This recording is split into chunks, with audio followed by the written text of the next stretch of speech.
podcast é isso. Tem esse viés, né, de divulgar ações assim, dando voz ao que importa, que é o nosso slogan, e também de dar voz às minorias, muitas vezes. Então a gente aborda várias causas.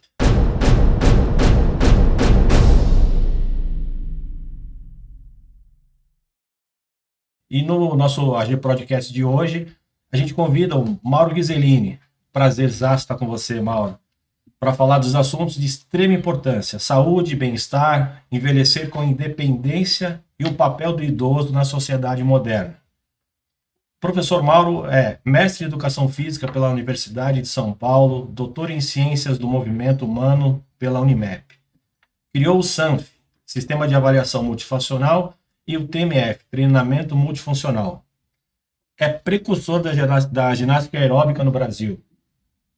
Diretor técnico da Academia Runner, Companhia Atlética. Tem mais de 400 artigos e entrevistas publicadas em revistas da área de saúde e bem-estar. Já apresentou na Record, na Sport TV, na Globo, e é proprietário do Instituto Mauro Ghiseline, Centro de Treinamento Multifuncional. Caramba, isso aqui é uma parte do seu currículo, né? Um pedacinho. É uma parte. Bom, comigo, né, me ajudando na condução aqui desse episódio, tá a Adriana Willits, mesmo sobrenome que eu, minha esposa, né? Nutricionista, educadora física e atleta. Igual a eu. Ai, que bom! Já gostamos. Já gostamos. A Adriana é formada em pós-graduada em nutrição funcional, nutrição estética e em pré e pós-cirúrgico. Estudou nutrição esportiva na Universidade de Berkeley, na Califórnia. Foi nutricionista da Seleção Brasileira de Handball. Recentemente desenvolveu um protocolo para pacientes cirúrgicos que tem melhorado muito o pós-operatório em todos os tipos de cirurgias e garante uma cicatrização mais rápida e melhor. Muita coisa também, hein? Mas lá, tô chegando lá. Tô caminhando. Tô entrando. Quanta coisa boa para a saúde. A gente vai inspirar muita gente hoje, hein? Ah, vai sim, espero que sim. Que abram as cabecinhas, né? Saia um pouco só do visual, né? E comece a pensar, né? E a ideia hoje é inspirar pessoas a olharem para si próprias e entenderem que o tempo é finito. Isso é uma questão que a gente nunca se lembra, né? O tempo é finito. Em 1945, a expectativa de vida era de 45 anos. E em 2019, chegou a ser 76 anos e meio. Engraçado esse meio, né? Estatística. Estatística. Atualmente, a pandemia baixou em 4 anos e meio a expectativa de vida do brasileiro, que está agora em 72 anos. O que você acha, Mauro? A que devemos esse aumento da expectativa de vida que aconteceu até 2019? Há um tempo atrás eu vi uma coisa muito interessante. Alguém perguntou para um jovem de quase 90 anos: me diga uma coisa, como é que você viveu até hoje? Porque eu não morri antes. Boa. Até agora, um aspecto interessante, né, Walter, a respeito de longevidade, se a gente imaginar, né, que alguns anos atrás não tinha água potável, e pelo simples fato de ter água potável já aumentou a longevidade. Porque as pessoas passaram a beber água sem ter os coliformes. E, no entanto, se a gente vai no interiorzão do Brasil, lá no Nordeste, ainda, às vezes, a pessoa não chega a 50 anos, porque ela faz o poço pertinho da cisterna, onde ele tem os dejetos. Então, o bichinho adora nadar, então o bichinho sai da fossa e vai nadar no poço de água potável. Isso já ajudou. Então você tem muita gente ainda hoje no Brasil morre de algumas doenças, né, muito primitivas. Então, o fato quando surgiu a penicilina, por exemplo, foi um grande avanço. Só o fato de você combater algumas doenças com a penicilina já aumentou a longevidade. Então, o aspecto sanitário, a melhoria na Inglaterra, por exemplo, né? Os pais que não gostavam muito de tomar banho, né? Então, você vê, melhorou o aspecto, já deu uma grande evoluída na longevidade. E mais recentemente, né, com o avanço da medicina, né, com os transplantes, com a nutrição, quer dizer, coisas que a gente não sabia, né, isso veio dar ao aluno, ao aluno, paciente, cliente, né, uma longevidade muito grande. Então, você vê, agora tem um detalhe muito interessante, né? Hoje você tem os homens viram um ciborgue, você troca tudo, estragou os rins, troca, entra na fila do transplante, troca o coração, né? Você vai trocando as peças, né? Você tem medicamentos hoje, daqui a pouco o coronavírus vai ser uma bobagem, mais uma bobagem com uma gripe. Vai ter a vacina, talvez pela narina, porque o bichinho entra pelo nariz, então é melhor botar quer dizer, já matar o bicho na entrada, né? Esperar ele chegar. Então são evoluções. Então isso aumentou muito a longevidade. Por outro lado, você tem uma coisa chamada sedentarismo, né? E nós temos remédio para muitas coisas, mas se uma pessoa de 65 anos ou menos, 70, se ela não levantar da cadeira, não tem remédio que tire ela da cadeira. Então, o nosso sistema músculo-esquelético, neuromotor, ele foi feito para movimento. Então, o ser humano é uma máquina que ele precisa ser usado. E como qualquer máquina, ele se desgasta com excesso. E se uma máquina fica parada, ela tem os problemas. Então, nós temos aí pessoas, tem um estudo muito interessante do Pfaffenberg, que ele estudou já há muitos anos isso, ele estudou essa questão de por que as pessoas vivem mais, né? Então ele acompanhou o estilo de vida, né? Então eles identificaram assim, alguns fatores que determinam a maior ou menor longevidade. Então ele viu, por exemplo, um indicador que foi a questão de gasto calórico semanal. Então assim, aqui que ele viu que as pessoas que tinham gasto calórico médio semanal de 2.200 quilocalorias, gasto adicional, tirando o metabolismo, né? Eram as pessoas que tinham maior expectativa de vida. Ele acompanhou os egressos de Harvard durante 16 anos. Foi acompanhando o que aconteceu com o pessoal que estudou em Harvard, esse morreu. E aí ele descobriu que aquelas pessoas que tinham maior gasto calórico, em torno de 2.200 1.500 quilocalorias semanais, tinham maior expectativa de vida. Olha que interessante. E os sedentários eram parecidos com os que treinavam demais. Sim. Sabe? Então a gente tem aí alguns fatores, né, que determinaram esse aumento da longevidade. Por outro lado, né, como a gente está vivendo mais, está tendo algumas doenças que antigamente eram raras. Quer dizer, nos anos 50, 60, o netinho não conhecia o avô. Sim. Se vive a 45 a média, né? Então era raro conhecer.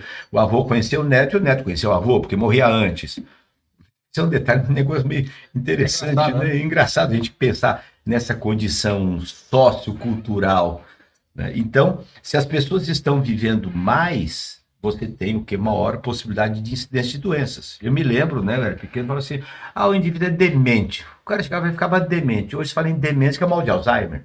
Sim. Então a demência já existia, só que não dava tempo do cara ficar demente. Morria antes. Não dava tempo, né?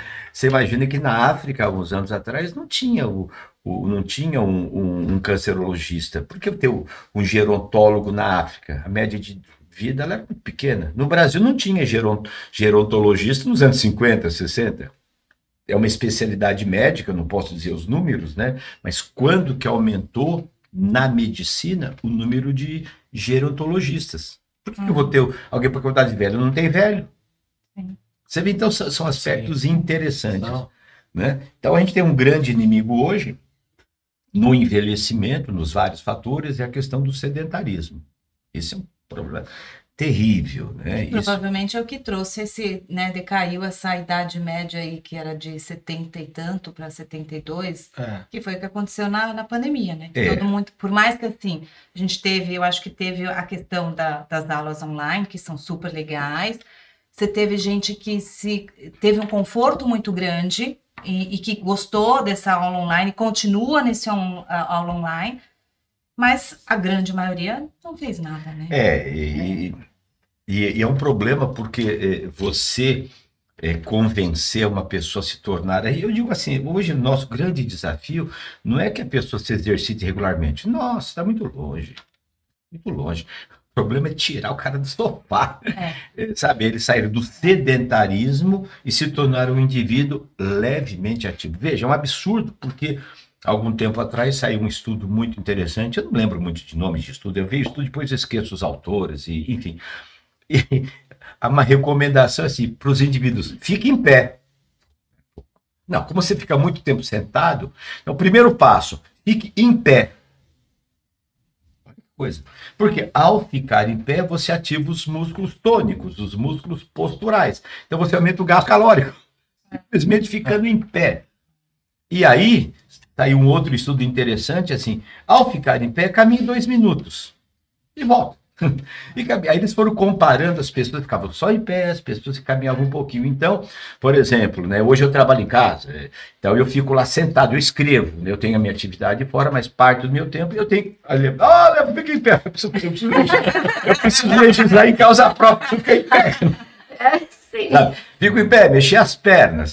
Então, agora, por outro lado, eu à noite eu tenho a minha atividade, né, o home care que eu faço, então eu me movimento, então a gente se exercita regularmente, a gente grava. Mas é uma coisa interessante, olha que ponto chegou.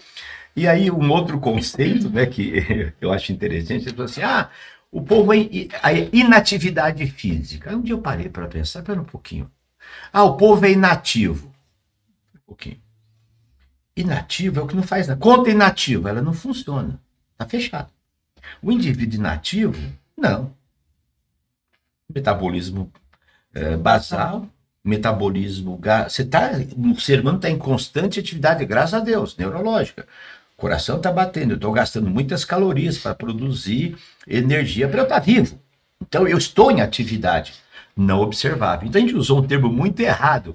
O povo é inativo, eu digo assim, o defunto está inativo, a conta bancária. Então, nós não somos inativos, isso é um conceito errado. Na minha sincera e modesta opinião, a gente usa a inatividade física. A inatividade física não observável. Que as pessoas se movimentam um pouco. O indivíduo não faz nada. Ele não vai no banheiro, ele não toma banho. Então, veja que até conceitualmente existe um erro. Até quem está em estado vegetativo tem metabolismo. Está em atividade. Quando é que ele morre? Quando não produz mais ATP. Não produz mais energia. Aí é morte. É morte porque não produz. Mas se ele está vivo, o cérebro está funcionando. A morte cerebral. Né? Porque ele está produzindo energia para o cérebro, está funcionando. Então, a morte é a falta de energia. Acabou, não produz mais energia. E nisso, assim, as pessoas não, né, que você está falando de não atividade, ficar em pé, e uma das coisas que a gente faz no consultório, a gente sabe que, assim, para o pré-cirúrgico, para quem vai entrar, seja ela qual for a cirurgia, quanto mais massa muscular, ela tem uma recuperação bem melhor. Isso tem vários estudos comprovando. E uma das coisas que a gente faz, a gente pede para andar. Marca passo, né? Porque todo mundo tem ou um telefone que vai marcar o passo, ou um celular. E é incrível, porque tem vezes que a gente pede assim, você pode dar 1000 passos por dia? 2.000 passos por dia? Então, são coisas pequenas, né?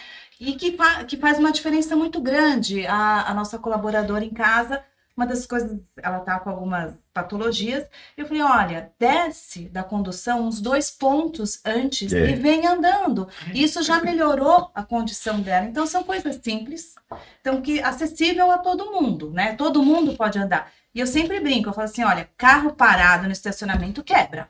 E o nosso corpo também quebra. Então, assim, tem que fazer algum tipo de atividade física. Vai andar, alguma coisa assim, né? Não precisa ser uma super de uma academia e não sei o quê. Fazer atividade. A gente tem, sabe, um problema que eu vejo, esse problema sério do profissional de educação física, né? Que a visão do profissional é muito reducionista.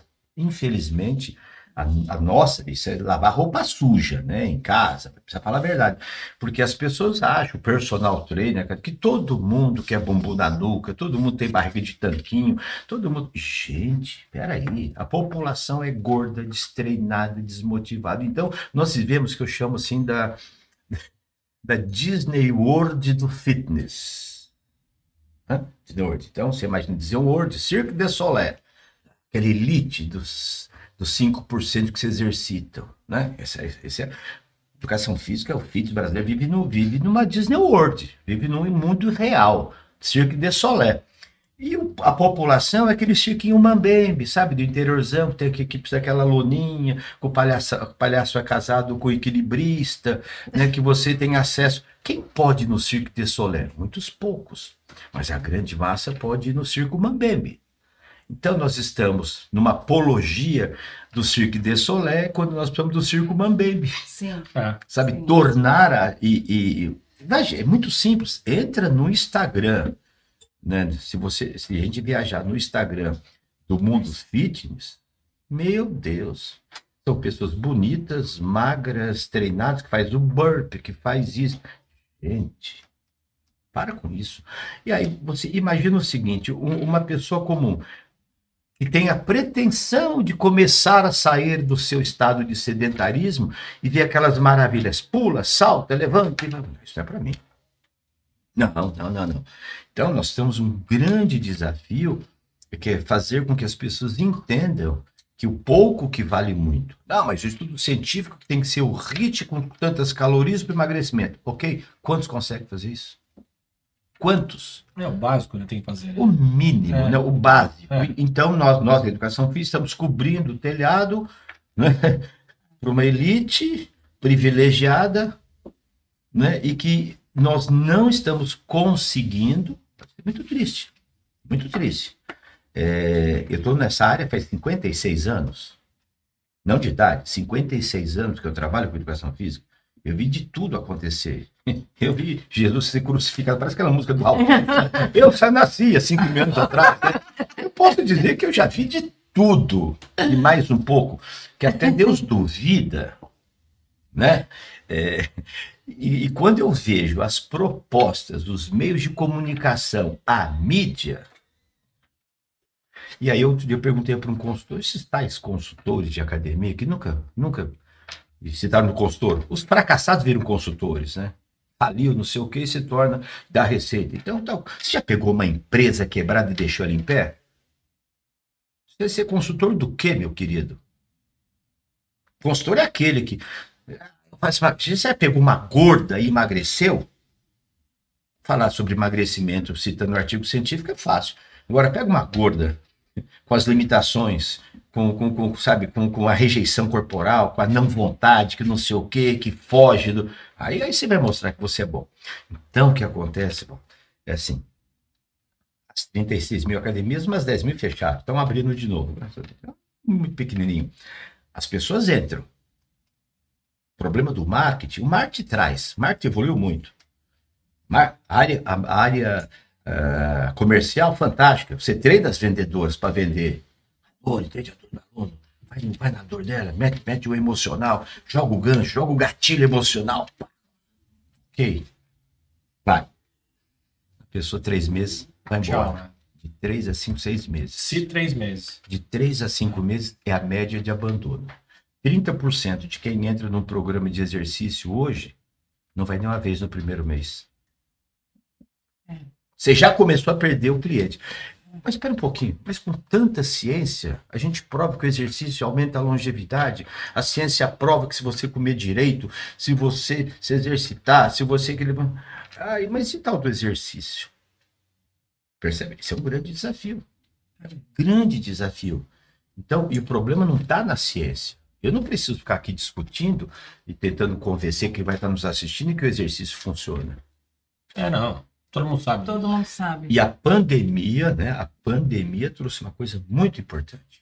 Nunca se falou tanto em exercício como na pandemia. Olha, alimentação, come direito, exercício, nutrição, exercício. E o terceiro ponto é equilíbrio emocional. No tripé. Equilíbrio. Não é? Não é? Esse é o mais difícil. É o mais difícil. A gente viu os prejuízos depois, né? De tudo que foi melhorando, foi passando. Você tem 3 pilares, né? Nutrição, exercício e equilíbrio emocional. São 3, depois tem os outros, né? Que te ajudam. Mas se não tiver, né? Eu já dizia, né? O peixe morre pela boca. O peixe morre pela boca. Hoje vem as nutricionistas, gente. Você é o que você come. Não é assim? Né? Agora, eu adoro queijo e cerveja. Não venho me convencer. Sabe? Eu não sou apologista sabe? Mas tem que ter um equilíbrio, né? Eu digo assim, olha, as pessoas, professor, o que eu como? Eu falo assim, olha, eu não dou remédio e dieta para ninguém. Primeiro que eu não entendo. E a minha orientação nutricional é péssima. Tá aqui a oportunidade.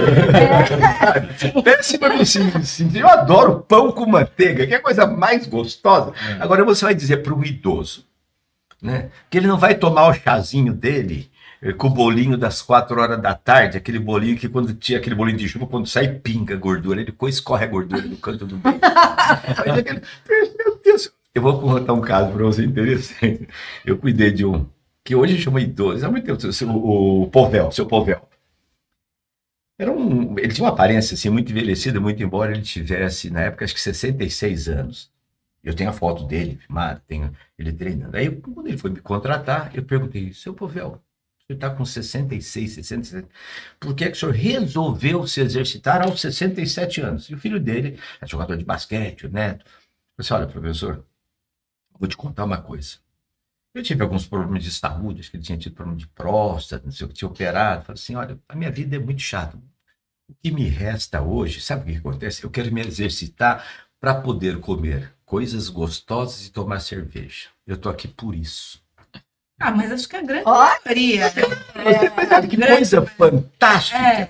Eu vou me exercitar para compensar. Eu não quero abrir mão. Ele falou assim, não me resta mais muitas coisas prazerosas na vida. Me resta, olha que coisa, muito profundo isso, muito sério. Me resta hoje o quê? Tomar cerveja e comer. Então, às vezes a gente se torna, né, como profissional da área da saúde, especificamente da nutricionista, de educação física, o médico, né? Às vezes a gente toma uma atitude muito radical. Estou dizendo no caso do profissional do exercício, né? Então, é a apologia do corpo bonito, da pouca gordura, da musculatura, sabe? E eu digo assim, todo mundo tem que ter o narcisismo, que eu chamo de sobrevivência. Uma idosa tem que sim, né, querer usar roupa bonita, tem que sim usar roupa da moda, tem que sim, sabe, passar os cremes. A hora que você perdeu essa vaidade, você está de cuidado. A vaidade é uma mola, né? Autoestima, perfeito. Sabe assim, a vaidade. O amor próprio também. Amor próprio, autoestima. Então são valores assim, e que o exercício, ele faz parte desse processo, mas não é o mais gostoso. Eu acho que ele não é o mais gostoso, mas é por onde é um gatilho. Porque, na verdade, quando você começa, eu vejo muito assim, quando... Até meu sogro, né? Quando a gente viu que ele não estava muito bem e tal, mas a gente falou, não, vamos começar pelo exercício. Então, ele tinha motivação de acordar. Sim. Então ele tinha aquela obrigação, então ele ia dormir mais cedo, porque tinha que acordar, perfeito, porque tinha uma pessoa lá, aí o intestino funciona melhor, aí já que ele tá fazendo isso, então aí assim, então vou comer pelo menos um pouquinho de brócolis. Isso. Então assim, eu acho que é um gatilho para começar a melhorar um pouquinho, né? Então se a gente fizer um pouquinho, que seja uma caminhada, assim, exige muito, acho que nisso a gente já consegue. Eu acho que melhora, não é? Sim. Eu acho que é um gatilho. A gente tem que começar por algum lugar. A gente sempre tem que começar por algum lugar. E eu vejo, né? Eu trabalho nas duas áreas, tanto na educação física quanto na nutrição. Mas eu vejo o seguinte, que quando o paciente, a pessoa, começa pela parte da ginástica, ela tem um caminho maior. Se ela vai só pela parte da nutrição... a desistência é maior. Quando ela vem pela parte da ginástica, talvez até por ser um personal e ter um acompanhamento, ou até pela, não sei, mas talvez assim, pelo benefício que ela sente no corpo, né? Então, assim, putz, eu não conseguia nem amarrar meu tênis, agora eu tô conseguindo amarrar meu tênis. As pessoas conseguem, eu acho que é um gatilho, eu enxergo como um gatilho, a parte da atividade física. Eu vejo você sempre junto com o Mauro nos vídeos, nas aulas. E você... Eu adoro exercício, né? Mas é porque eu compreendi bem que o exercício faz para mim e qualquer pessoa. E nem por isso eu deixei de ter câncer, coisa que eu não me conformava, não porque eu estava com câncer, que eu tinha certeza que eu ia me curar, mas porque eu a vida inteira comi certo, andei certo, fiz exercício, isso, aquilo. Então, eu cheguei para o meu médico e falei para ele, doutor Arthur Katz, por que eu tive? É injusto isso. Aí ele falou assim para mim... Vou contar dela. Então, ele falou para mim, a senhora fez tudo certo. Isso é essa doença é uma outra coisa. E a senhora vai sentir que eu tenho razão na sua cura. Em primeiro lugar, a sua chance é muito maior, que já estava bem grandinho, meu Você teve câncer com que idade? Em 2010, com 64. Assim. Há 12 anos atrás. 11 anos atrás. Nossa, temos alguma coisa em comum. É mesmo? Mas você já chegou lá naquele dia, não é possível, Rina? Eu eu também, na verdade, na época, quando eu fui diagnosticada com câncer, só que meu câncer, ele foi um linfoma de Hodgkin e eu estava grávida. Estava grávida do meu segundo filho. E eu falei exatamente isso pro médico. Eu falei, não. Eu não. Eu sou ativa, eu como direito da ONU, não é genética, não tenho ninguém na família. Não tinha ninguém, nem todos longevos, né? Então, é uma coisa assim, acho que a medicina está evoluindo, né, a passos largos em alguns aspectos, em outro ela anda um pouquinho lenta, né? Então, por isso porque ela não atinge a cabeça de verdade. Há algum tempo atrás, né, surgiu já há algum tempo atrás a psiconeuroimunologia. Você falava muito em imunologia e muito em neuro. Existe a psiconeuroimunologia. Então, é uma visão assim hoje, né, mais... uma palavra que é antiga, né, holística, né? Obrigado, eu tenho aqui, sabe? Mas eu diria assim que é uma visão mais holossomática, né? E a gente que mexe com exercício, a gente fala assim, bioenergética. Pera um pouquinho, a bioenergética é uma coisa antiga. Eu não posso falar mais em bioenergética, preciso falar em psicobioenergética. Porque a bioenergética é igual para todo mundo. Comeu muita gordura, acumula. Comeu, você tem cárie, mas pera um pouquinho. Mas às vezes tem indivíduos que têm reações particulares. Então, eu não posso mais falar em bioenergética, eu preciso falar em aspectos psicobioenergéticos, que envolvem aspectos emocionais. Então, essa é a característica do ser humano. Mas a gente acaba tendo uma visão muito reduzicionista em várias áreas, né? Então, um exemplo, ali passou por uma cirurgia de glaucoma, chegou a um ponto que o glaucoma dela, né? Então, cirurgia de glaucoma é coisa complicada, e etc. Então, fez a cirurgia e um processo. Tá? E aí, obviamente, que passou a cirurgia, estabilizou o processo todo. Aí ela vai na dentista. Importante para as pessoas entenderem. Ela foi na dentista, que bom, não sei o quê, como uma boa japonesa, com uma sensibilidade. Não vou falar o nome dela. Na raça de gênero. Não é nada contra, nada, é simplesmente uma característica. As pessoas são frias, você fala, não. Ela falou assim: você tem que fazer um implante. Você vai ter que fazer um implante no dente e vamos marcar. Que estranho, chegando de cuidado. Espera um pouquinho, tá num pós-cirurgia de glaucoma. Tá revendo com a limitação de visão, que não sei o quê, sabe? Com todo um processo de me enxergar, de se interromper, e chega uma pessoa sem um mínimo de sensibilidade, assim, você tem que fazer o implante, já vou marcar. Caiu uma bomba. Quer dizer, deu um desequilíbrio. Então, percebe? Então, eu acho que esse aspecto de compreensão do paciente, do cliente, do aluno, essa visão mais ampla, mais holossomática, é muito importante. E no caso particular, que é o tema do idoso, né? Então, um professor que vai trabalhar com o idoso, um médico, né, que vai trabalhar com o idoso, ele tem que ter, além do conhecimento de envelhecimento, de fisiologia, do envelhecimento, de alteração. Então, isso está no livro.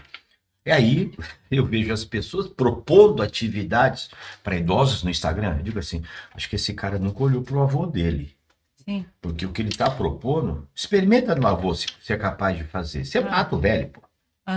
Sabe? Então, existe uma distorção do profissional, né? E isso foi uma preocupação que a gente fez um curso, né, que ele está lançando a Academia Prateada aí, né, para as pessoas. Gente, espera um pouquinho. vamos entender o ser humano em vários aspectos, né? E como a Adriana colocou, o indivíduo, pouco que ele faz, pouco, para quem não faz praticamente nada, ou faz o mínimo, é o pouco que vale muito. Então a gente tem que, sabe, e ter esta percepção. E o profissional de educação física, na grande maioria, não está preparado. Ele tem uma visão muito anatomista, muito cartesiana. Mas é o que ensino na faculdade. Mas aqui, na verdade, assim, a faculdade sempre é uma base, né? Todas as profissões. Eu acho que o ser humano tem que sair um pouquinho dessa mesmice de ser todo mundo igual, sair da média para poder buscar alguma coisa. Para você ser ótimo, você tem que ser extraordinário. É difícil. E o extraordinário, o nome já diz, né? O cara é extraordinário, né? E você sempre gostou de atividade, Lia? Ou entrou mais nisso quando... eu ia fazer essa pergunta. Você já fazia atividade antes? Desde criança, sabe por quê? Eu sou filha única. Então, eu tinha, assim, já, hoje em dia, eu percebo uma carga emocional, porque você tem, sem querer e sem saber, e sem os pais perceberem, porque naquela época não tinha psicologia, nada dessas coisas. Então, você pensa, não, eu preciso realizar todos os sonhos dos meus pais, ainda mais que os meus pais eram assim, já mais velhos para a época, como pais, né? Então, eu tive asma. Essa doença é familiar. Sim. Essa doença eu tive e o meu pai morreu de efizema, porque fumava, mas porque já tinha... Uma predisposição. Então, eu falei, meu Deus do céu, eu não podia sentar no chão, eu não podia correr porque suava, eu não podia nadar porque molhava, eu não podia... Quer dizer, eu não podia nada que, de repente, fosse acontecer alguma coisa grave comigo. Eu hoje entendo o que acontecia, mas é hoje, né? E aí eu falava, meu Deus, eu preciso me livrar disso. Eu era nervosa, roía a unha, porque eu via que tudo que eu fazia, eu não conseguia chegar para o suficiente. A minha nota de castigo ou não era 8. Então, e não é que meus pais fossem maus, mas eles eram ótimos, me educaram, eu consegui chegar lá onde eu pretendia, mas era muito além, porque eles não tinham conhecimento. E a carga também em um filho só, né? Um filho só. Isso é muito importante, porque não adianta. O filho é uma realização dos pais. Você sabe. Você quer o melhor para ele. Então, não querer o melhor, você quer que ele faça o que você acha que funcionou para você, né? Então, eu fui fazer O meu pai sempre trabalhou em empresa americana, então a gente, naquela época, ainda ia para os Estados Unidos, às vezes, com eles, e eu descobri que tinha um professor de respiração. Que legal! E por um acaso, ele morava numa casa perto de uma chacrinha que o meu tio tinha como é que chama a rua de Escalvado lá? Ali, Sumaré. Aí eu falei para o meu pai, que eu era muito mais ligada nele, falei, pai, eu queria fazer isso para ver o que é, se eu consigo melhorar. Eu tinha, acho que uns 6, 7 anos. E eu queria fazer isso. Aí me levaram para fazer. E eu comecei a melhorar, porque ele me falou que uma coisa tão simples, que a respiração, a expiração é que é importante. Me explicou por quê. Quer dizer, uma coisa... Que sábio, né? Que sábio. Se você expira, hoje eu digo que ele devia assim, sabe, tipo, que é guru hoje em dia, que fala, mas não prova, mas você sabe que ele sabe. Que é. E ele, bom, fiz aquela aula, comecei a melhorar. Que até então eu sempre fui sócia do Clube Paulistano, e aí a minha mãe queria que eu nadasse, porque naquela época já diziam que era bom nadar, tinha pavor da água, porque eu não conseguia respirar. Sim. Né? Então eu aprendi a respirar. Então foi meu primeiro contato com o exercício, com o movimento. E daí eu não parei mais. Aí conseguiu respirar? Consegui respirar. Há 72 anos atrás.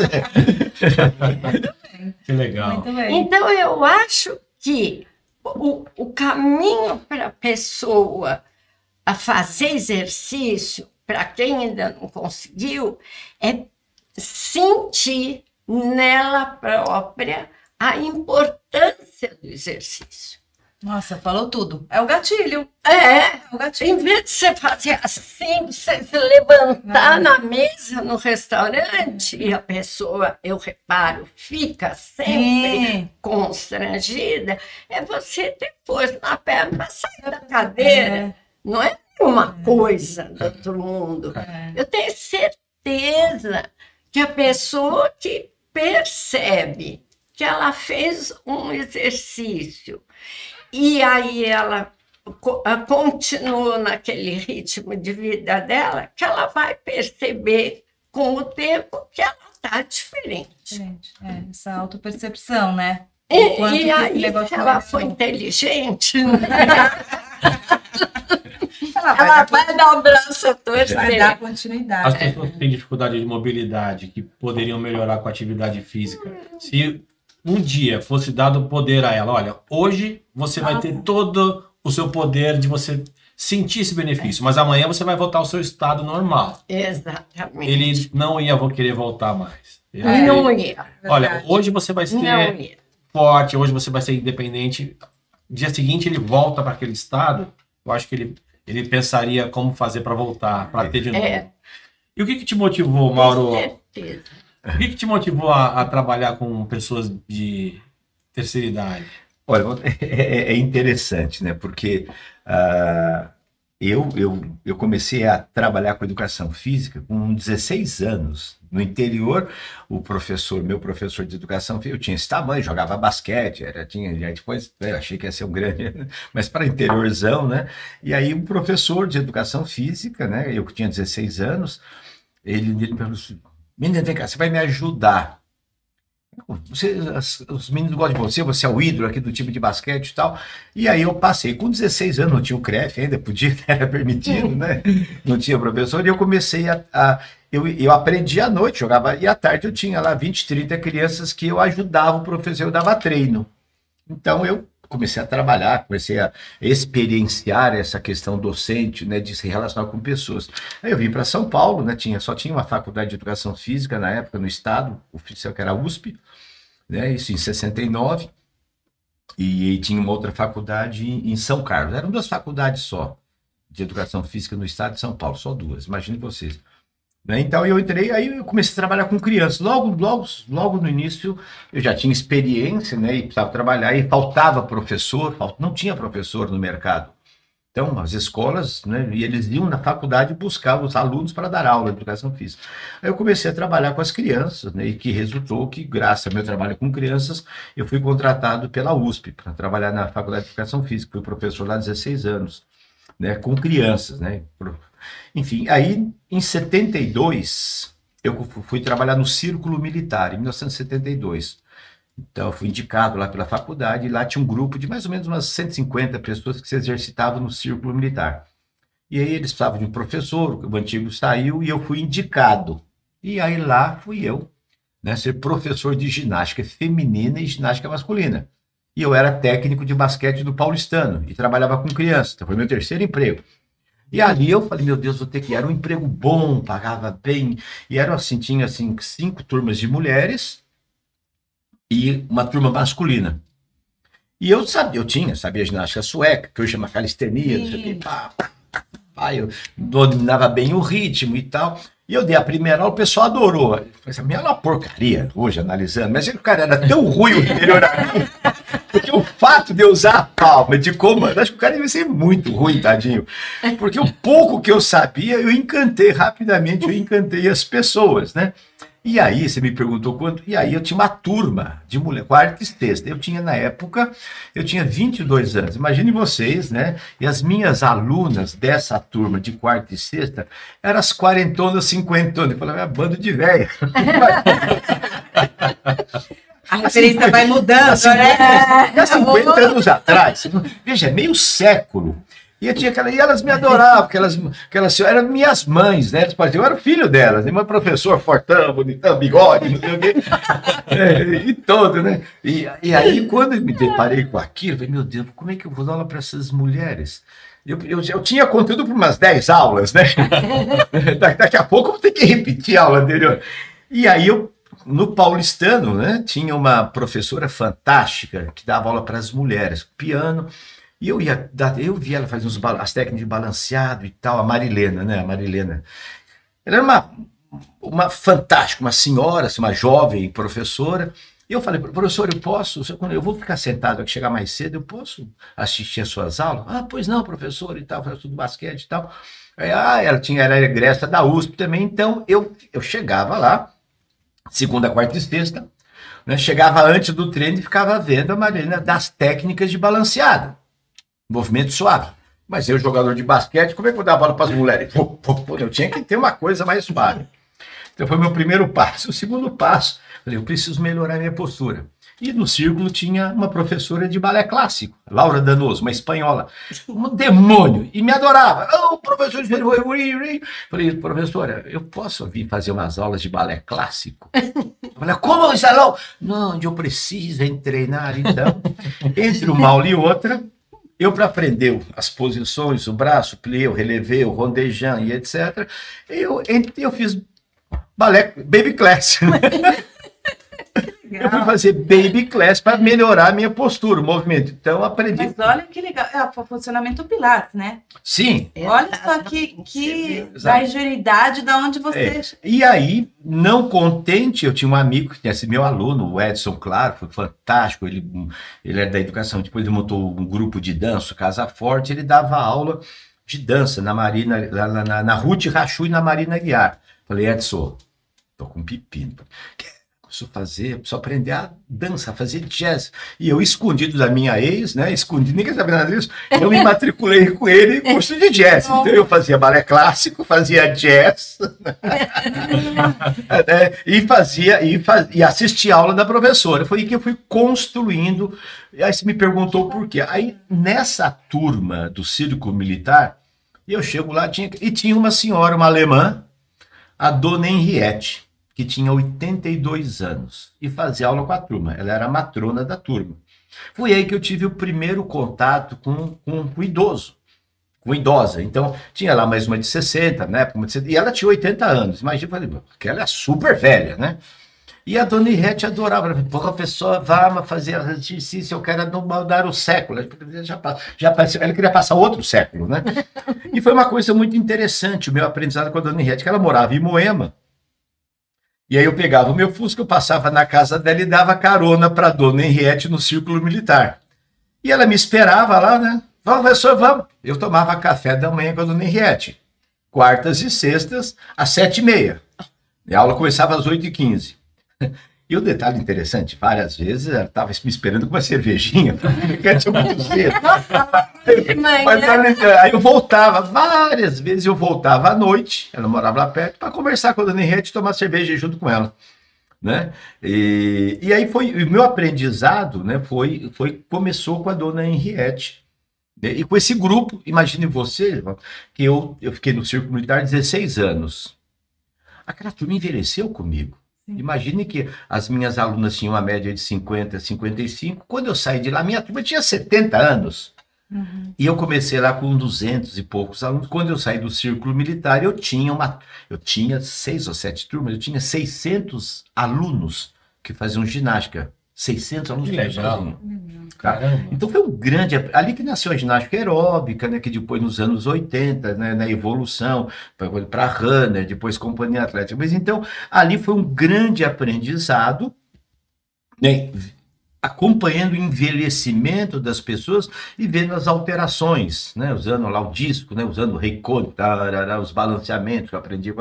Então foi, e aí depois, o passo seguinte, quando eu saí das academias, que eu montei o instituto, eu montei o centro de treinamento, e aí começaram a aparecer pessoas idosas, né? Eu cuidei, o seu Fage, a Meia, o doutor, e eu tive lá, eu cuidei pessoalmente mais ou menos uns 15 idosos, né, de forma personalizada, e aí foi um grande aprendizado, a construção da minha metodologia foi vendo, né, o seu Farrage, por exemplo, que eu cuidei dele quase 2 anos, ele tinha, na época, 86 anos, né, deu uma palestra no Monte Líbano, e aí os netos deles ouviram, eu disse na palestra, olha, pessoal, vou dizer uma coisa para vocês, a ciência hoje mostra, a gente sabe disso hoje, sabe, quase 20 anos atrás, né, Lili? Que se uma pessoa resolver se exercitar com orientação, não importa, se tiver 60, 70, 80 anos, a ciência mostra. A doutora Fiataroli mostrou nos anos 90 que o idoso funciona, ganha massa, ganha força muscular e tal. E aí, esse foi o tema da palestra. E aí no dia seguinte me liga uma senhora, meus netinhos ouviram dizer que aí tem o seu Farrage, que tem, e ele precisaria que alguém cuidasse dele. E lá foi o seu Farrage, né, com 86 anos, chegou lá de carro. Para ele sair do carro, chegar até a sala de avaliação, demorou 15 minutos. E era pertinho. Pertinho, para sair da entrada até, né, a dificuldade de... Então, o seu Farrage foi um grande aprendizado, porque eu fui entendendo as limitações. Imagine vocês, um indivíduo com 86 anos que não tinha problema de próstata, de rim. A saúde dele era irritantemente boa. Aí ele tinha o quê? Tristeza, né? Era uma pessoa, a postura dele, que ele tinha perdido a filha, quando foi dar à luz, a filha morreu, salvaram a neta. Então tinha toda uma história. Então era um corpo envelhecido, fisicamente saudável em alguns indicadores, né, de doenças, do envelhecimento, mas que tinha um corpo triste, né? E ali foi um grande aprendizado, depois com a Meia, com o Dr. Junqueira, com o Paulo, com várias pessoas que eu passei a entender o que era cuidar do idoso, as suas limitações, as possibilidades, principalmente as transformações. 6 meses depois, né, cuidando do seu Farrage, a dona Isabel, a esposa dele, me chegou, professor, que me trouxe uma carta que eu guardei, não sei aonde, lastimavelmente, mas está escrita, ela diz assim, professor, estou escrevendo essa carta, muito, né? Muito formal, porque hoje é um dos dias, um dos dias mais felizes da minha vida. Fazia 10 anos que o Farrage acorda, eu levanto, tiro a roupa, levo para fazer as necessidades, dou o banho, coloco a roupa, e todo esse ritual demora quase 1 hora. E ontem, né, ao acordar, o Farrage diz assim, Isabel, pode descer. E ela, uma boa árabe, desceu. Meia hora depois, o seu Farrage desceu. Tinha feito as necessidades sozinho, tinha se tomado banho, tinha se trocado e desceu para tomar café. Que legal. Então, esse foi o... Então, eu passei a entender, né, na prática, né, na vivência, né, quais os caminhos, qual o exercício, qual a conversa, qual a técnica. E junto com... Eu tenho um filme, isso eu consegui registrar, eu tenho um filme, né, do seu Farrage, com 86 anos, e do professor Aloysio, que foi meu professor na faculdade, que eu cuidei dele, que sempre se exercitou. Walter, é uma coisa impressionante. A diferença de um envelhecimento ativo, magro, postura, fazendo exercício de musculação, que nós dizemos, não, atrás não pode puxar aqui o ombro, o professor Aloysio fazia uma puxada, num pulley alto, sem projeção de cabeça. Negócio assim assustador. Então eu cuidei 2 pessoas com a mesma idade, com diferentes estilos de vida. E ver, sabe, o seu Farrage, Isso mostrou, né, comprovou na prática o que a ciência diz. Tem oportunidade que o corpo responde. Isso, dê oportunidade, né, com coisas prazerosas. Eu pergunto, seu Parge, e aí? Aí eu comprei uma coleção de discos Beethoven, Chopin, Tchaikovsky. Então nós fazíamos aula escutando Tchaikovsky, os balanceados que eu aprendi nos anos 70. E aí o seu Farage um dia ele vai lá, ele parou. Meu Deus. Pronto. Traguei tudo. Ele balançou, aí ele parou de cima. Eu falei, seu Farage, assim, professor, como isso é tão bom. Como eu demorei tantos anos para descobrir isso. Continuando. E aí eu... Então, aí eu despertei o gosto e o interesse, né? E nesses 55, 6 anos de trabalho, eu tive a oportunidade de trabalhar com todas as idades. Nos anos 70, né? Eu era professor da USP, eu fui fazer estimulação neuropsicomotora para crianças subnutridas na Santa Casa. Tinha um trabalho de estimulação neuropsicomotora para crianças pequenas. E a Santa Casa recebia muitas crianças com subnutrição. Crianças humildes, pobres, né? Eram internadas, e aí eles faziam a correção nutricional com alimentação. E eu fui visitar, e eu vi aquelas crianças todas nos bebê conforto, né? Me diga uma coisa. Esse aqui é o nosso berçário de pessoas subnutridas que nós estamos corrigindo. Ó. Ele chegou aqui com 5 meses, 6 meses, com peso de 2, 3 meses. Pera um pouco.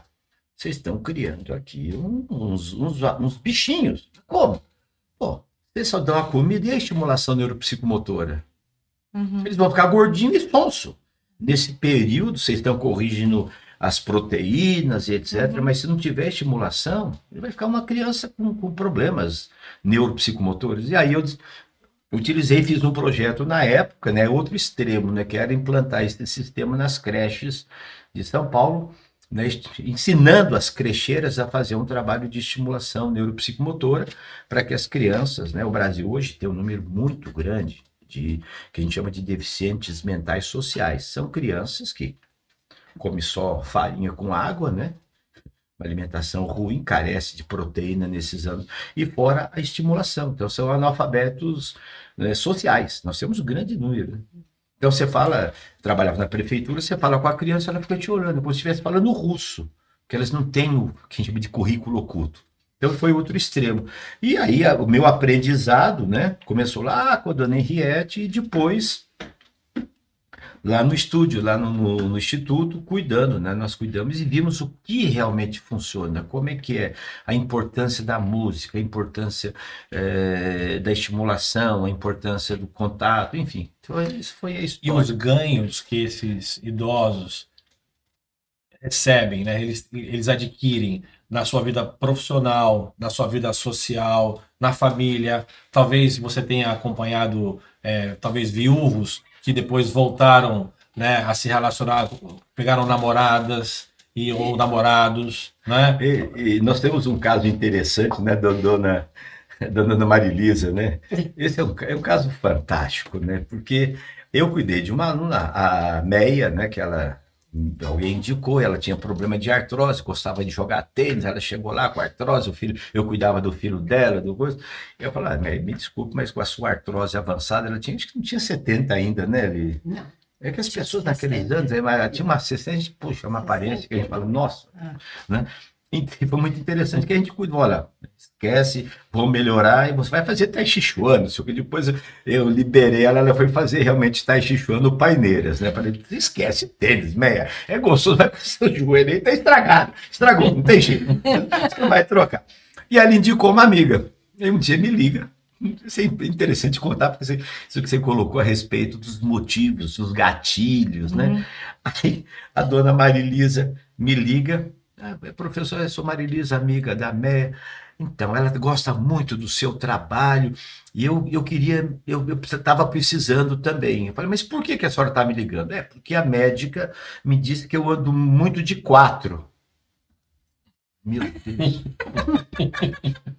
Moleque que eu cuido. ela rasteja. Ela anda de... Falei, mas a senhora anda de 4? Não, deixa eu explicar melhor. Eu ando muito de carro, de 4 rodas. Falei, respirei fundo, né? Respirei fundo. Tá bom, então vamos marcar a nossa entrevista, viu? Vamos marcar a nossa entrevista. Então, olha, era uma terça-feira, né? Falei, bom, nós podemos marcar amanhã, então, na quarta-feira, nós marcamos uma entrevista, uma avaliação. Falei, professor, quarta-feira eu não posso. É o dia que eu sou muito religiosa, então eu vou na igreja, encontro as minhas amigas para nós prepararmos todo o processo. Falei, então marcamos na quinta. Não, professor, na quinta eu não posso, porque eu rezo, mulher pecadora, né? 2 dias prepara e reza, né? Imagina que vai... Então vamos na sexta. Aí eu já notei lá, pessoa com envolvimento religioso, com fé, isso é legal. A pessoa está envolvida com uma crença, valores, isso é um pilar da longevidade, né? Crenças, valores. Escrevi lá na minha anotação. Bom, então vamos, então marcamos na sexta-feira, tá, Maria Elisa? Professor, sexta-feira eu não posso. Por quê? Não, olha, professor, sexta-feira é o dia, olha, veja bem, pessoal, é o dia que eu tem a cabeleireira, minha amiga em casa, ela faz o meu cabelo, a gente se arruma, depois nós almoçamos juntas. Eu anotei, envolvimento social, mais um aprendizado. Sólidos valores, significado com a vida. Mas então, vou marcar depois do almoço. Então, eu consegui que a dona Maria Elisa viesse na sexta-feira. Bom, chega lá, eu vou na porta esperando, velho, para o carro, né? Qual a sua idade? 83 anos. Imagina você, 83, dirigindo em São Paulo. Falei, é uma coisa de louco, né? Desceu, deixou uma velhinha toda empinadinha, assim, cabelinho, né? De ter laque, né? Acho que laque, sei lá. Laque no cabelo. Lencinho. Lencinho no pescoço. Vamos conversar.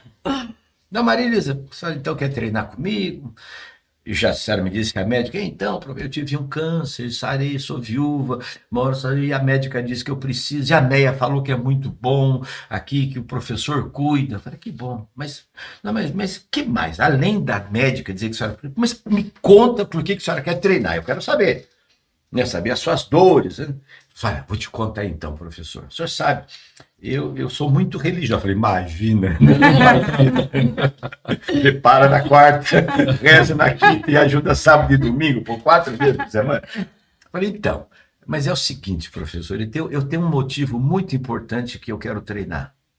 Qual é? É assim, lá na reza, tá bom, me conta. Quando termina, o padre pede para nós rezarmos o Pai Nosso. Eu falei, que bom. Então, todos nós levantamos o braço, né, e começamos a rezar. A Maria disse, não estou entendendo o que tem a ver a reza com a senhora vir treinar comigo. Não entendo o porquê. Não, professor, é o seguinte, eu sou muito religiosa, eu começo a rezar. Então, eu estou lá, todo mundo com a mão para cima. Aí eu começo, Pai Nosso, que estás santificado. É verdade mesmo, é uma coisa impressionante. Ela falou assim, professor, eu quero treinar, sabe por quê? Eu quero ser capaz de rezar o Pai Nosso inteiro com os braços para cima e não ter fadiga. Que coisa. Eu nunca tinha sido contratado por uma questão religiosa. Já me contrataram por tudo, mas por uma questão de fé, de envolvimento, nunca na minha vida eu tinha sido contratado. E a dona Maria Elisa ficou com a gente lá 2 anos, depois eu saí para fazer um outro trabalho, aí eu passei ela para uma outra pessoa. Mas foi quando eu coloquei a dona Maria Elisa na esteira para fazer um teste de caminhada, ela caminhou a 2,5 por hora. A velocidade máxima. Aí, bom, quando é que eu dava treino para a dona Maria Elisa? Segunda e terça. E quarta ali, preparar para reza, quinta rezava e sexta. Ela treinava segunda e terça. 6 meses depois, a dona Maria Elisa andava a 5,5 por hora na esteira, treinando 2 vezes por semana, junto com a Cecília, que a gente... Então, é uma coisa muito interessante. E rezava o Pai Nosso inteiro com os braços levantados. E conseguiu. Qual que era o exercício dela? A abdução de ombro. O que ela treinava, eu preciso fortalecer deltoide, latíssimo, não sei o quê. Então, o treino dela tinha uma questão não só neurofisiológica, tinha uma questão religiosa, espiritual.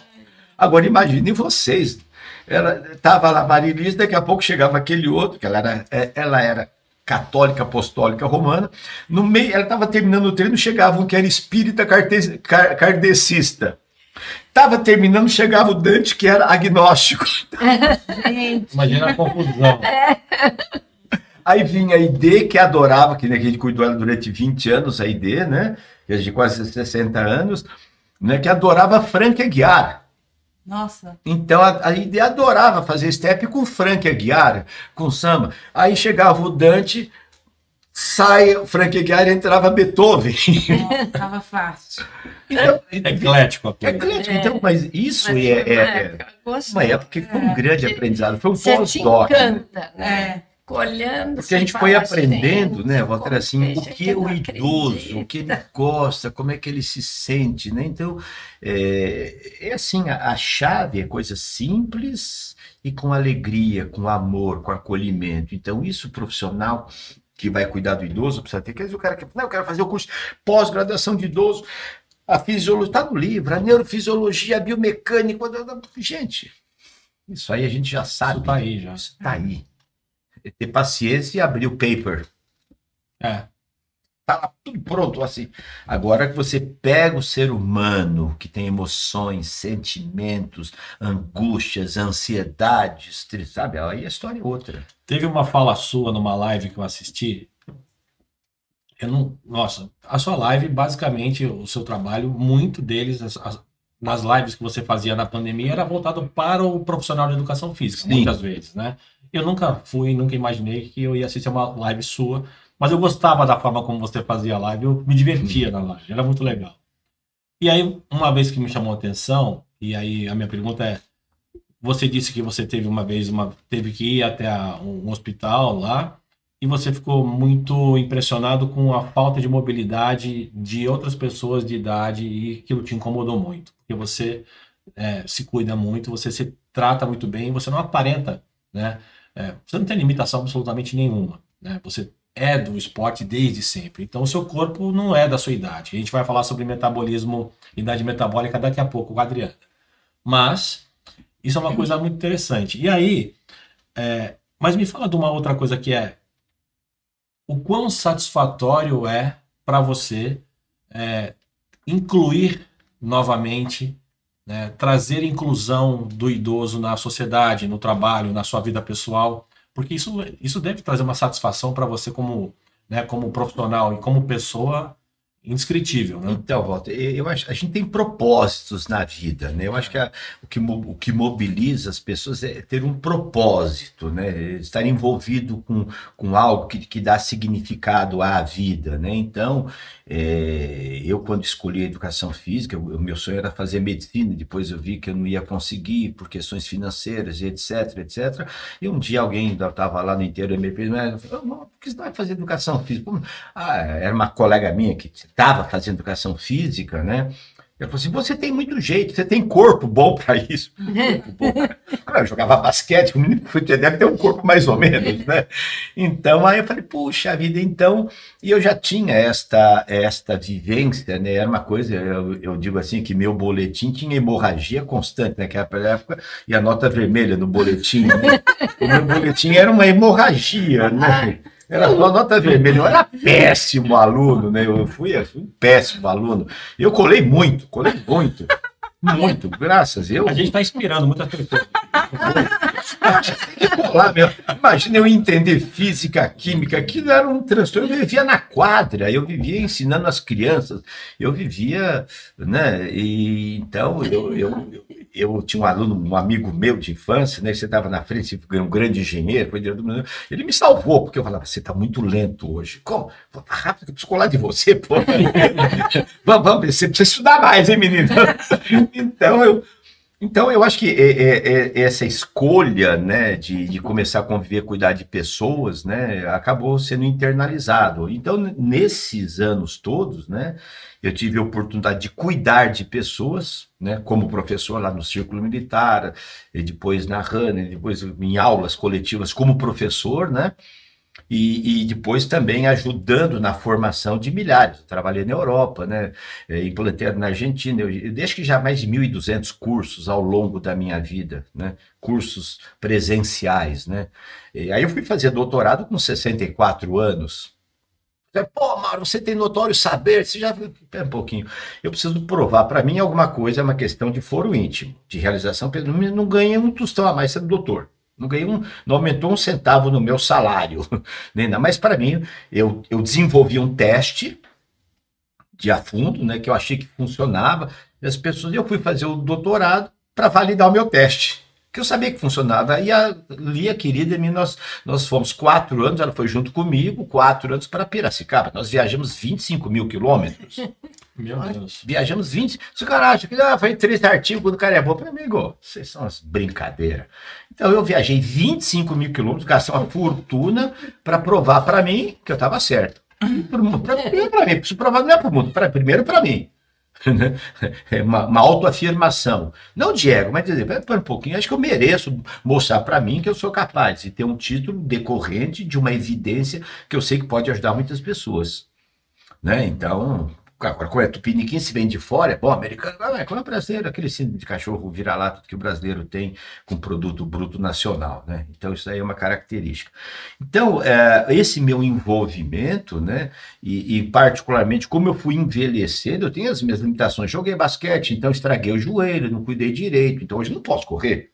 Nem preciso correr, preciso correr atrás do dinheiro, correr atrás de pagar. Mas a corrida física não precisa, certos exercícios não são necessários. Machuquei o ombro e tanto fazia assim jogar basquete, então uma lesão por excesso de treino. Né? Desenvolveu uma cardiopatia, né? Porque treinei demais, então o meu coração ficou muito forte. Como eu tinha um fator genético, então hoje eu não posso fazer exercício muito intenso porque eu tenho uma bradicardia decorrente do exercício. Porque eu tinha um fator genético. Se eu não tivesse feito exercício, eu já tivesse morrido. Sabe? Então é o outro lado da história. Então, essa pergunta é assim, o que motiva eu e a Lia nesse nosso momento de vida, né? Quando a gente criou a Academia Prateada, né? Que a gente está fazendo esse, é um projeto de vida, né? Nosso. É assim, é mostrar para as pessoas comuns que sim, é possível em qualquer idade, se você der oportunidade para você. Sim. Você precisa se dar este tempo. E quando eu comentei, né, que eu fui num determinado lugar para fazer um exame, né, que eu fiquei assustado, a gente fica muito triste, porque é instituição, né, que atende pessoas idosas no plano de saúde, e a gente verifica a quantidade. Nossa última vez que nós fomos ali, que não era nenhum centro de câncer, era de oftalmologia, que quem lá está com estragado, o olho está estragado. Né? Nós contamos lá, tinha mais ou menos umas 30 pessoas no salão, aguardando as chamadas. Eu contei lá, tinha 4 ou 5 com bengala e tinha uns 5 ou 6 com cadeira de roda. E você olhava e via que aquelas pessoas não estavam com 90, 100 anos. Uma faixa etária de 60, 70 anos.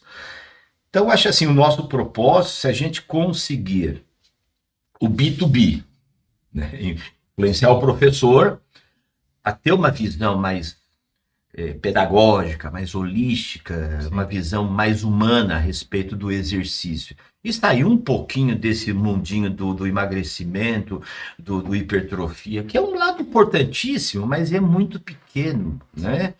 É claro que você pega um idoso que está obeso, puxa, ele comeu errado, não se movimentou, mas comeu porque está triste, ficou viúvo, aí eu vou crucificar que o cara, né, compensa pela... Né? Então, esse é o B2B. E o B2C, né, esse nosso propósito hoje, né, com as lives que a gente faz, que a gente coloca no YouTube, no Instagram, né, e a criação da Academia Prateada, né, é a gente tentar, de alguma forma, né, influenciar as pessoas comuns, esse universo que o Brasil está envelhecendo, você sabe os dados aí, 60, 70 Sim, anos, né? O Brasil está ficando cada vez muito mais velho. Muito mais velho, né? E que a gente consiga como exemplos, né? Nós não somos os melhores, nós somos um exemplo, né? Nós somos um exemplo de envolvimento com a vida, de vitalidade, temos as nossas doenças, aqui todo chegar aos 70 sem nada, você não chegou, você morreu, não, né? É um holográfico, né? Alguma coisa no desgaste vai acontecer, que é natural. Agora, se a gente puder minimizar os efeitos deletérios do envelhecimento com um estilo de vida saudável, que inclui a nutrição, o exercício, as crenças, os valores, um propósito, né, um equilíbrio emocional. Então, onde é que eu posso ajudar? É o meu pedacinho, o exercício. Né? Então, é um pedacinho. Né? É mesmo. E essa academia prateada, na verdade, aí começa... O término não tem, mas começa a que idade? É assim, isso por sugestão da turma do marketing e tal, né? Que esse nome não é meu, né? Foi um amigo que me procurou e tal, né? Que eu tinha ideia, já tinha tido uma tentativa de fazer um programa, como eu fiz o Bem-Estar, como eu fiz há muitos anos atrás lá na Record, eu fiz o Mundo. Então a gente já fez algumas incursões, assim, usando os meios de comunicação, né? E tem muitos programas, muitos aplicativos hoje para diferentes idades, né? Então, essa academia prateada é assim, o limite qual é? O foco dela qual é? Seu cabelo está prateado? Tá, mas você pintou, não está prateado, mas é prateado.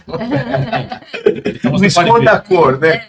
Então, sabe, é o 50, 60, 70, você vai falar 50 a mais. 60. A gente não quis colocar uma idade, sabe, assim, taxar a idade, porque é uma coisa assim hoje muito relativo, né? Você fala hoje, você tem um idoso e idoso, né? A classificação da Sociedade Brasileira de Gerontologia, né? Você tem hoje, né? O idoso depois dos 60, 70, depois você tem o idoso, né? E às vezes rotular as pessoas, né? Sabe, terceira idade, melhor idade, sabe, idade de ouro, é uma coisa assim meio... Eu acho que é idoso, né? É criança, adolescente, adulto e idoso. Às vezes as pessoas ficam com esse pieguismo, né? Terceira idade. Quando você chega no estacionamento, não tem vaga para terceira idade. É idoso. Né? O fato de você sentir ou não é uma outra história. Então esse é o nosso propósito, né? De alguma forma, e o meio que a gente encontrou hoje, né? Essa academia prateada é para inspirar as pessoas, né? Um processo longo, né? Que a gente é bem devagarinho, né? Não tem investimento, né? Longevidade, melhorar isso. O propósito é assim, sabe? Por meio do exercício, por meio da nossa conversa, do nosso papo. Outro dia eu ainda porque esse pessoal, olha, não é proibido ficar sem comer não, hein? A turma fala aí, não come muito não, hein? É o princípio do Ikigai, sai com um pouquinho de fome, né? Não se entope, né? Sabe? Então, é criar um estilo de vida, mas o nosso meio principal é o exercício. Adriana, idade metabólica. Eu vejo você falando isso às vezes em casa. E olha. E olha que essa questão. Bom, o Mauro, a idade metabólica dele, se tivesse uma balança aqui, né, para fazer esse teste, com certeza ele ia estar perto dos 40 alguma coisa. Mas é mais ou menos isso, né? Na verdade, existem algumas balanças, nem todas, mas algumas balanças elas vão, pela impedância, ela vai medir a gordura corporal, né, com a quantidade de músculo e a gordura visceral. O grande problema é a gordura visceral. Mas ele vai fazer um cálculo. Então, eu acho que, né, o ser humano precisa de gatilhos. E aí, o que é interessante é que quando você pega... Porque todo mundo tem um espelho, não sei o quê, sabe que a calça está um pouquinho mais apertada, mas eu vejo, pela minha experiência no consultório, que quando você coloca, independente da idade da pessoa, né? Você tem 30, você tem 40, você tem 50, mas quando você vai naquela balança e aquela idade metabólica vem 15, 20 anos a mais, ninguém quer. É onde tem um gatilho que Fantástico. Você consegue pegar. Então, assim, esses 15 anos é que vai pesar. Os 15 quilos a mais não pesam, mas os 15 anos a mais pesam. Então, ninguém quer. Na verdade, ninguém quer, né? Então, acho que é um gatilho de você... É um exame, é um gatilho. É um indicador. É um indicador. De que você está perto da morte. O cara com 45, idade metabólica de 90. Olha, mas é um gatilho muito bom. Porque funciona muito. A pessoa entra lá e fala assim, nossa... E aí é muito engraçado. Quando ele volta, ele não está preocupado com o peso de balança. Como é que ficou a minha idade metabólica? Melhorou? Né? Então, isso é curioso. Isso é muito interessante. E, na verdade... é o que condiz muito com a saúde da pessoa, né? É o que condiz, como vai... Putz, a agilidade, é a questão da pessoa ir até aqui, até ali, Aí vem os exames, né? O quanto de benefício que tudo isso traz, né? Então, quando a gente fala de idade metabólica, a gente está falando nesse sentido, né? O quanto mais de vivência, o quanto de espontaneidade e agilidade a pessoa tem, né? E é legal quando você vê a pessoa que ela reduz a idade metabólica, né? E aí ela Nossa, é a maior felicidade. Quem não quer? A ponte da juventude. Aquele que eu mais amo, aquele cocum. Lembra? Aquele cocum que eu mais amo. Tomar uma piscina daquela lá, né? Ai, que gostoso, né? Como é que foi ser o precursor da ginástica aeróbica no Brasil? Porque eu lembro da minha infância, eu assistia aqueles programas da Band, no Verão Vivo. Sim. No Guarujá, e aquela praia lotada, não sei se você ia lá, mas eu via uma galera no palco dando aula para aquela multidão na areia, e era aquilo, não era? Quem estava lá em cima era eu. Era você. Eu estava lá embaixo. Isso foi uma experiência muito interessante, porque o Brasil ele tem uma história assim, cultural de ginástica. O termo ginástica é um termo europeu, né? Você tinha ginástica sueca, ginástica dinamarquesa, ginástica... As escolas de ginástica da Europa muito sólidas. A francesa, a sueca, a alemã. Então, uma coisa muito, muito bem estruturada. E depois surgiram os americanos, né? Comparando o americano com o europeu, é muito superficial. O europeu é a fundo no negócio. Você pega hoje a Alemanha ainda, você pega a Rússia, você pega... enfim, era uma outra história, né? E a escola alemã muito forte, a escola sueca nessa questão de ginástica. E o americano entrou no vácuo. O americano esperto pegou os caras bons, levou para lá, importou o seco, como fez em todas as áreas, né? Então o americano não tinha história de ginástica como tinha a Europa. E a influência no Brasil, originalmente, sempre foi da Europa. Tá? E aí o americano surgiu no esporte, no treinamento, criando os laboratórios. Então, o americano aprendeu com o europeu. Né? Essa é a história. A pessoa não conta, mas essa é a realidade. Tá? Então, os estudos europeus, alemães, sempre foram muito mais profundos, muito mais do que na época. Né? Então, o americano o americano soltou a calistenia, que o pessoal usa hoje, que é um outro tipo de método americano calistênico. Aí, nos anos 50, o americano lançou um programa de fitness, quando surgiu o conceito de fitness nos Estados Unidos, porque eles fizeram um estudo na população americana infantil e viram que eles tinham péssimo nível de condicionamento físico, já naquela época. E eles compararam com os indicadores europeus. Pô, aí os caras ficaram assustados. Pô, se tiver uma outra guerra e tiver corpo a corpo, os europeus atropelam os gordinhos americanos. Percebe? Sim. Aí surgiu o teste do Krause-Webb, teste de eficiência, aí deu um up no fitness americano. E aí, o Brasil já tinha essa história, né, da ginástica. A gente usava a ginástica da Mônica Beckman, a ginástica jazz, né, do Fura. Existe uma história de ginástica que a gente fazia, com palmas, com música e tal. E aí, eu fui estudar nos Estados Unidos, né? Fui fazer um curso, quando eu entrei na academia Runner na época, né? Eu fui fazer, eu cheguei, eu estava pipocando Jane Fonda, né? O workout da Jane Fonda. E aí eu fui numa universidade, na Brigham Young, na BYU, eu fui estudar lá, fazer um curso, e tinha uma professora lá que era realmente a precursora do aerobic dance, uma doutora de dança, a doutora Philip Jacobson. E ela tinha sistematizado um programa de ginástica com música com base na fisiologia do Dr. Fischer, que era o cara da universidade. Enfim, aquilo ficou restrito dentro da universidade da BYU.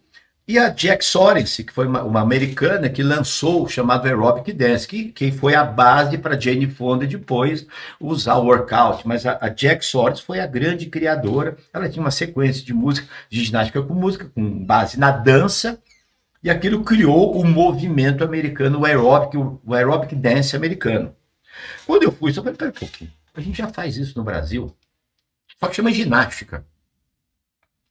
E aí eu vi algumas coisas lá onde eu pensei que isso aqui não é muito bom, tecnicamente não, tinha algumas intercorrências. Mas aquilo estava pipocando no mundo, os aeróbics, né? pós-Cooper dos anos 70, pós o método Cooper e tal, né? E eu estudei na clínica do Cooper, fui fazer um curso lá para ver também o programa que eles utilizavam. E aí quando eu voltei, que eu já dava aula de... Eu falei, eu já faço isso no Círculo Militar há 10 anos atrás, só que chama ginástica. Ginástica feminina e ginástica masculina. E aí eu entrei na Runner, né, como diretor, como sócio, e aí eles conheciam, um dos sócios lá tinha visto o aeróbico também. Aí eu falei o seguinte, olha, aeróbico dança aeróbica no Brasil não vai pegar. Por que não ginástica aeróbica? Walter, se eu tivesse registrado esse nome,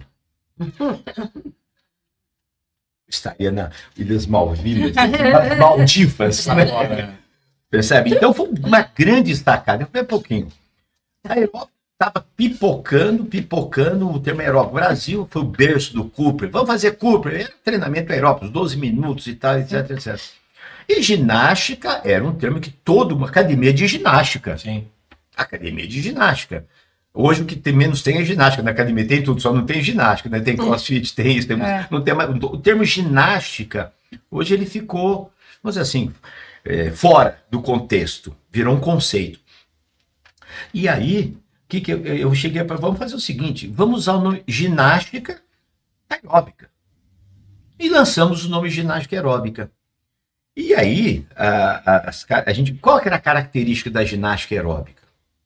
Por que ela deu certo e eu digo que ela morreu? Primeiro, ela tinha muita alegria. Danças, música das dance music dos anos 80. Músicas dançantes, cantantes. Segundo, era uma ginástica que tinha uma intensidade. Funcionava. Sim. Ela pegava. Terceiro, era uma ginástica que funcionava. Ela tinha resultado. E simples. Era corrida, pulo, salto, era uma coisa assim muito... Então, toda aquela turma que não gostava de músculo, porque a musculação era muito pequenininha, pouco desenvolvida, que não gostava de correr, né, encontrou e no Brasil foi uma coisa muito interessante. O Brasil foi o país no mundo onde teve o maior número de homens praticantes de ginástica aeróbica. Era praticamente 40%, 50%. E aí, quando eu vi aquilo, a gente sistematizou, e aí eu montei um curso de clínica, primeira clínica de ginástica aeróbica. Eu juntei mais 3 professores, do Valdir Barbante, que era da USP, eu era da USP, o Valdir Barbante, o Elias e o Dr. Khaled, que era um médico que era meu aluno que fazia educação física na USP. Então nós fizemos um curso de capacitação. Eu era da USP, fui trabalhar naquela academia, de doido, meu Deus do céu, tudo puta louco aqui, né? Então eu quis levar a ciência para dentro da academia. Então esse curso nós preparamos 400 professores. Legal. Ficaram 300 de fora. 2 semanas depois nós tivemos que... Então nós preparamos, demos os primeiros fundamentos da tal de ginástica aeróbica. Na sequência eu escrevi com o Valdir Barbante um dos livros chamado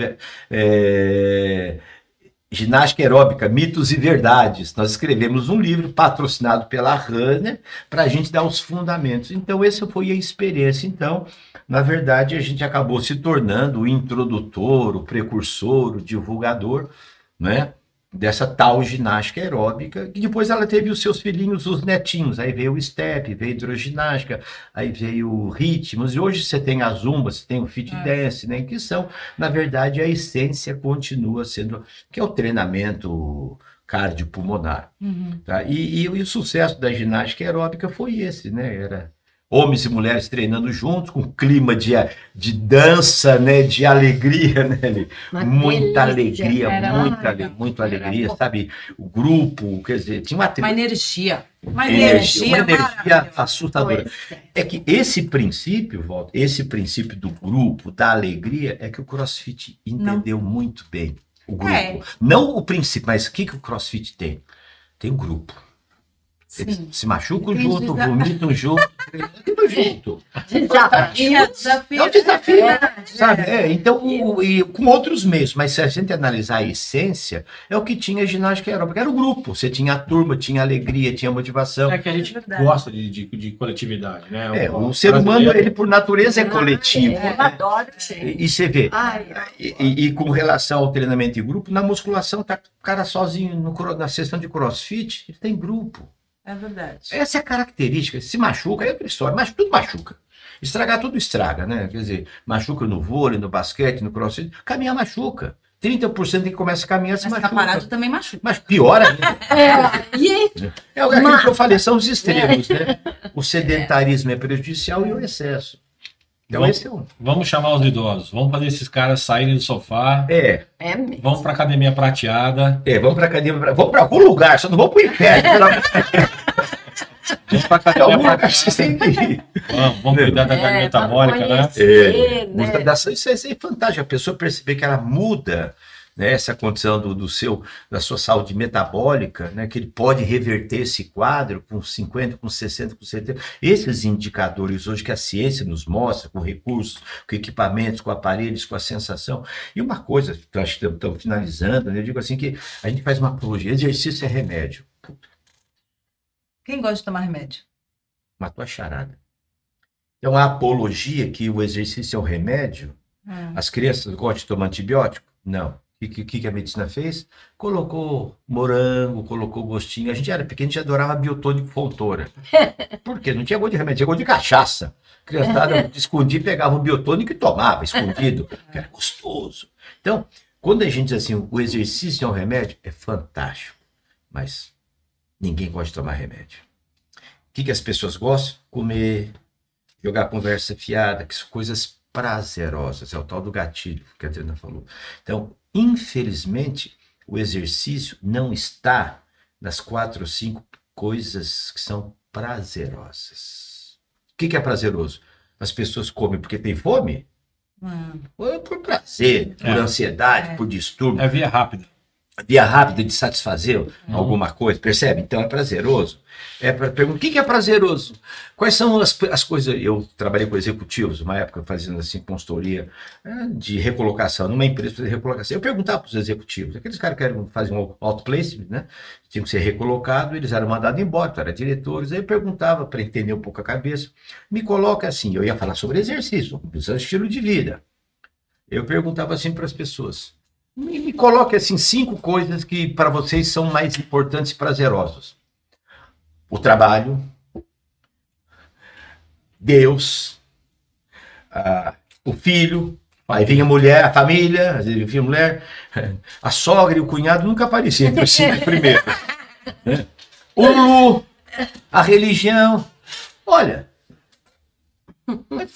eu cuidei pessoalmente, entrevistei cerca de 700 executivos, né? Num processo de mudança de estilo de vida, que era o propósito, né? Um ou outro colocava em algo que era significativo, prazeroso e importante para a vida dele o exercício. Então, apesar de toda evidência, de toda comprovação científica, nós temos um grande problema, que é encontrar o que é prazeroso. Por isso que o professor, a gente diz assim, pouco treinado, muito treinável, muito treinado, pouco treinável. Para quem é porcaria, desculpe, qualquer porcaria serve. O cara fica o dia inteiro sentado, se ele resolver ir na padaria 3 vezes por semana andando, e não for assaltado, obviamente, né, que hoje é perigoso, e caminhar na rua, o cara é assaltado. Percebe? Olha que problema nós temos. A criança vai na rua. Se ela for na rua, volta sem o tênis, volta sem a bicicleta, volta sem a bola, volta sem a roupa. Então nós temos um problema social hoje, né? Então eu acho que o nosso desafio é encontrar exercícios que sejam prazerosos. Sim. Sabe? Porque exercício, infelizmente, não é prazeroso. São Paulo tem 25 mil cabeleireiros.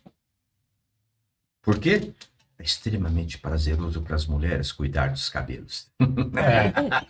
Você acha que a mulher vai entrar em qualquer cabeleireiro para fazer mecha, para não sei, entendeu? Com tudo isso, hoje vende muita chapinha, né? Porque quem não pode fazer, compra chapinha e faz em casa. Mas quem puder, não vai fazer a chapinha em casa. Porque cuidar do cabelo é prazeroso. Nós perdemos para cabeleireiro e para pet shop.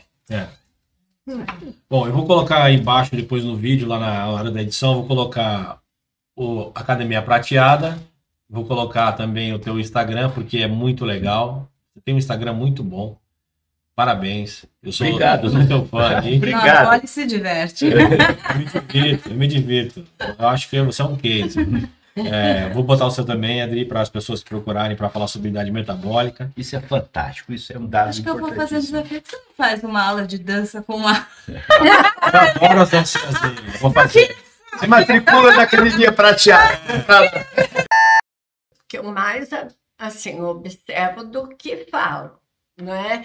Então, eu vou juntando todas essas coisas, depois eu comento com o Mauro. E, à medida que eu fui envelhecendo... mas você vai falar uma coisa que vai ser super importante e a gente não vai gravar? Grava aí, Marcelo, grava aí. Tá gravando, Marcelo? Você tá gravando, ele não parou. Ele é treinado, ele sabe que o final são as coisas mais legais. Sabe que velhinha gosta da palpite, né? Não é, mas eu tenho observado, porque é difícil a gente se conformar, não é? Quando tivermos até uma experiência de doença, e que mas como que eu não consigo passar para as pessoas como é bom? Nossa, não é isso dentro de mim. Não é verdade? Então, eu tenho observado as pessoas que o Mauro cuida há 22 anos. E fora o tempo que eu era aluna só dele. Essa era a pergunta que eu ia fazer. Se me conhecer. É porque agora eu não sou mais aluna dele, sou do filho dele. Já respondi. Fui trocado, mas ela é minha aluna na academia prateada. Ela é minha aluna na academia prateada agora. Aí eu venho observando assim, que o exercício faz tão bem e para todo mundo, mesmo contra a vontade da pessoa. Uhum. Por quê? Porque eu percebi que o idoso, ele gosta de ser vítima. Esse que não adere ao exercício. E quando ele começa a fazer exercício e vê que a filha, ou filho, ou a irmã, ou qualquer pessoa que está sempre indo visitar, cuidando, coitadinha da tia, da avó, tá sozinha, vamos lá, vamos ver a vovó. E daí a pessoa começa a ficar, mesmo que não queira, tão mais disposta, porque é impressionante a mudança, né? Você vê a pessoa, parece que tem uma aura diferente, rejuvenesceu mesmo no jeito, na rapidez, em tudo, né? E aí a pessoa deixa de ser, eu fui até procurar, porque eu não sou da área nem de psicologia, nem de educação física, eu fui... Tem um tipo de doença que eles chamam de coitadinha de mim.